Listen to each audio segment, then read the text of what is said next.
Hibernator, Prince of the Petrified Forest is the current exhibition, our exhibition at Beaconsfield. What you see in this upper space is a green screen animation stage, which is our installation in the gallery, but it's also our working environment for the next 7 weeks.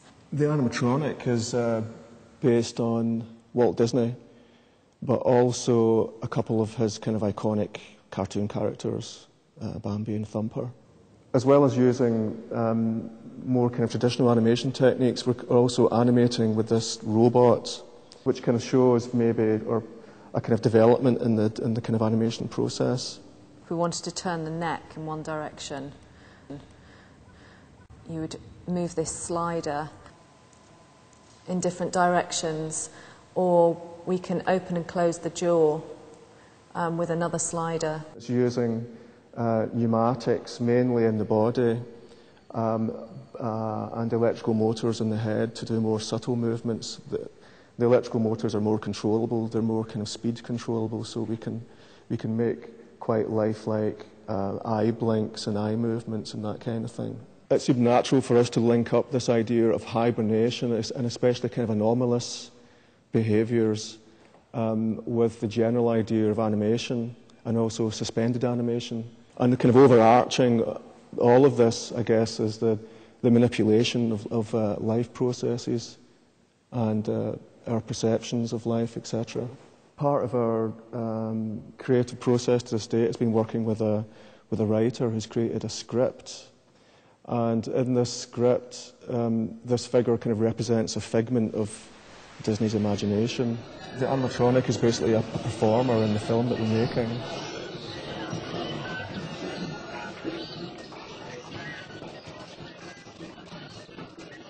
Downstairs in the cafe gallery area is a live feed from this space, which is usually focused on the animatronic. So whatever we're filming up here, you can actually see happening live down in the kind of cafe reading area. Out the back, into the railway arch, is where our film is being screened each week. And each week we're making a new episode. So we've started with the opening sequence and Vision 1, which is death and travels on the after-death plane. It was 61 when you first saw the blueprint of the masked Speak My Past Life doll. String pull activated, a tape looped inside the hollow plastic chest.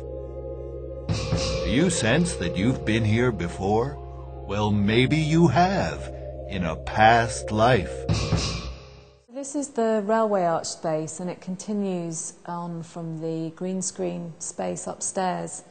And we've got a series of portals here that are sort of like a forest for us, but also they also represent a series of visions that are or will be the film when it's completed. The configuration of these so-called portals, it's a way of encouraging the audience to kind of walk a pathway to the final animation, kind of evoking almost a kind of a meander through a forest environment.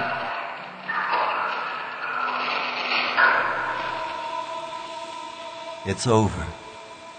No more fairy tales. This is not a dream. Something out there is giving up the ghost. Something out there is over. When people come to visit us in the studio upstairs, what they're seeing is a kind of a work in progress. Maybe that's something people aren't used to seeing in a gallery situation. They're kind of seeing something being made.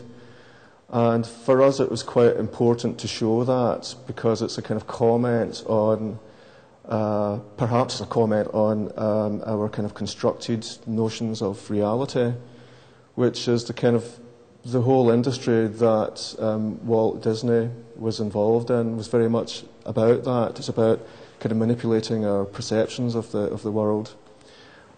So what people see is the kind of the construction process. We're kind of making this alternate reality, And when they come here, they see the end product. It's kind of the latter part of the process, which is the actual screening of the animation. But they also have to return a number of times if they want to see the progress of the film. And if they want to see the finished product, they have to come in the final week when the final screening will be happening, and the film will be 30 minutes long rather than 5 minutes long, which it currently is.